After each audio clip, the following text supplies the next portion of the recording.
Hey guys, Gavin here. Just wanted to take a couple minutes to go live for my YouTube friends. Huge news out of Nevada, and I'm sure most of you probably already saw it. We've been talking about it all afternoon, but they got 0 convictions of the Bundy Ranch defendants, the first 4 rather, down there in Nevada.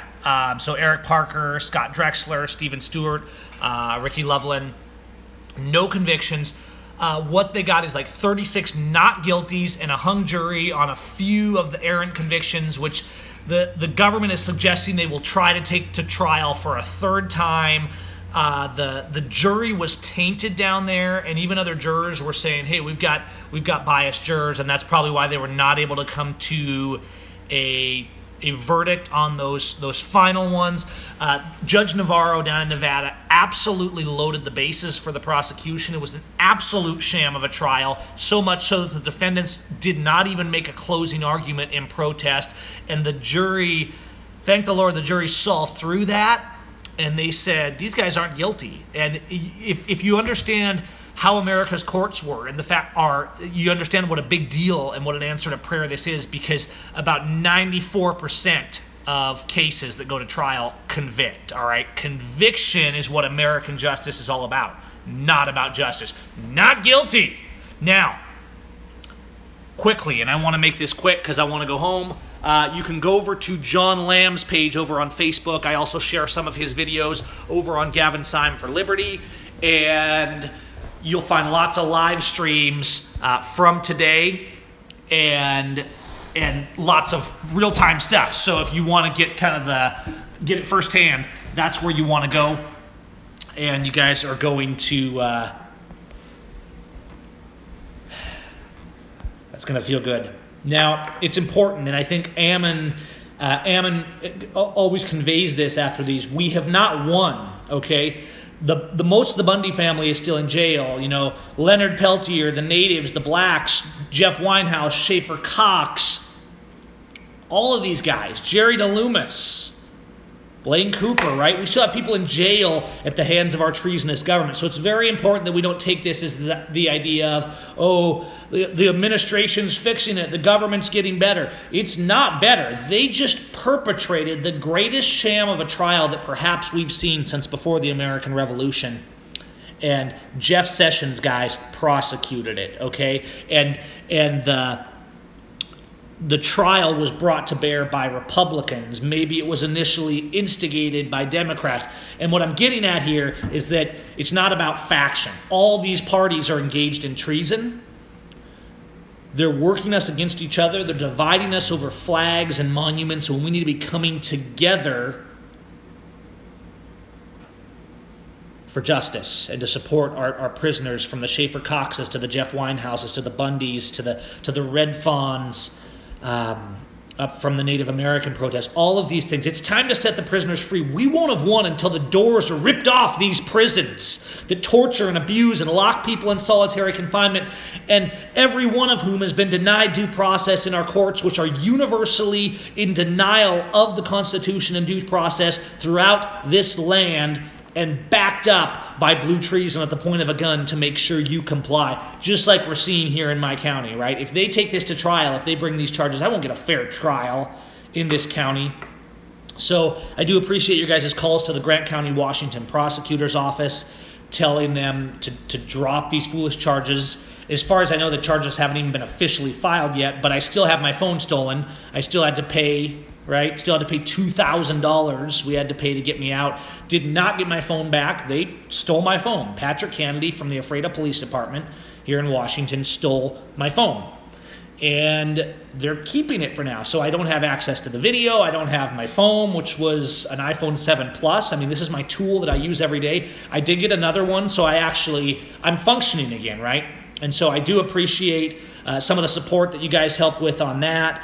And it's good. I try to keep my equipment on the functional edge, because I mean, I'm in the media, I'm in the photography, the filming business, I'm in the activism business, but as an activist, my phone is my #1 tool. It needs to be 100% reliable 100% of the time, but also just as a filmmaker and a photographer in my day job, these are things that I use all the time. So you can call Ephrata Police Department. I forget the number offhand. Somebody can post it in there. But it's Ephrata, Washington, not Ephrata, PA, 75424 something, I think it is. But just Google it, Ephrata, Washington Police Department, and you will find it. So yeah, so far, aside from my time and being embarrassed, you know, by this this bully Patrick Kennedy trying to get even because I shame him for his crimes and his extortion of the people, this is what we're seeing all over America. We're seeing people like the Bundys. We're seeing people like Eric and Scott and these guys that just got acquitted today. They are charging the people with what the government and the police do to them. All right? That's how it works.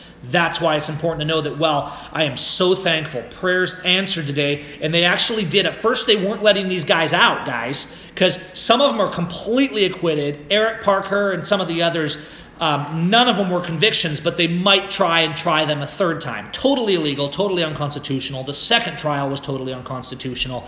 But here's the thing. They did actually let them out. The ones that they might bring charges against again have a detention hearing tomorrow, but they actually, we were kind of surprised. We were calling and saying, you have no right to hold these guys, let them out.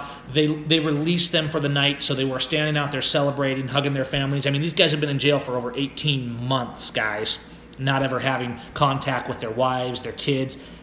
Absolute insanity. But remember, there's 15, 20 more just from the Bundy Ranch still in there, right? There's people in jail from the Oregon Refuge. You have Jason Patrick, Blaine Cooper, Pete Santilli. This isn't okay. This isn't America. This isn't freedom. And so it doesn't matter if it's our local communities like we see here, with that, what we deal with the Blue Syndicate, or what we deal with the federal government terrorists. And so as Trump is in Arizona tonight, you know, saying how great America is and how it's free, the real patriots that are actually defending the Constitution are sitting in concentration camps. I actually went to the live stream that they were streaming Trump on, and I did a super chat, right? Because you guys do the super chat sometimes on mine, and it's where you pitch in a few bucks and it features your chat. I did a super chat saying, set all the Bundy Ranch prisoners free now. And so this huge view stream with 40,000 people on it, I put a super chat in there and featured that. I actually took a little snip of it going by, and then it's featured at the top like the super chats do. But anyways, I'm going to be quick tonight, guys. I'm going to let it go. That's a quick update on the Bundy Ranch, a quick update on the fact that we have not won. We have to start speaking out, resisting, loving our neighbor, and loving even the tyrant syndicate police enough to say, you're not okay. What you do, your extortion, your abuse, your kidnapping, your theft, it's not okay. It's not okay. Extortion, kidnap, theft, ransom. That's what the blue line does. It doesn't protect you. It's not about freedom. It's not about justice. And it's not about safety. All right? So in answer to some of your questions, yes, so far, just in what we dealt with last week here in town, we're at about $3,000, $2,000 paid in cash for bail, $1,000 for the phone, which I've now gone and bought an older phone. And you can see my picture's a little better than it was with my old tablets I was using last week. I picked up an iPhone 6S so that I can function the way I did before. It's not quite as nice of a camera and stuff, but that's fine. I mean, I'm blessed. I'm not complaining. I'm glad I'm able to still communicate, and hopefully I will get that phone back. And the video, the crazy video from my arrest, I'll keep you guys posted on that. Thank you for your support. Of course, you can follow the newsletter, Facebook.com/callmegav. SimeFX is my day job, SimeFX.com. If you want to see all the tools I make for photographers, the photography workshops and stuff, that's what actually pays my bills, not activism, because actually activism is not money-making. Just a tip. In fact, YouTube just demonetized. I'm sure you guys have heard this going around. There's a huge demonetization sweep. Most of my videos are now demonetized because I'm, of course, speaking about controversial topics. It's really not about targeting left or right so much. It's about targeting those who are dissidents, those who speak out against the status quo, whatever faction, whatever party it falls under. So appreciate you guys' support. Like, subscribe, share, spread the word, support the political prisoners all over this nation. And if you want to help out with the expenses for my case, you can certainly do that over on my website, callmegav.com, or paypal.me/sign. But I'm doing okay. I'm doing great. I appreciate it, guys. we're plugging away. We'll see what happens with these charges, and we will keep rooting for our political prisoners across the nation. Resist with honor.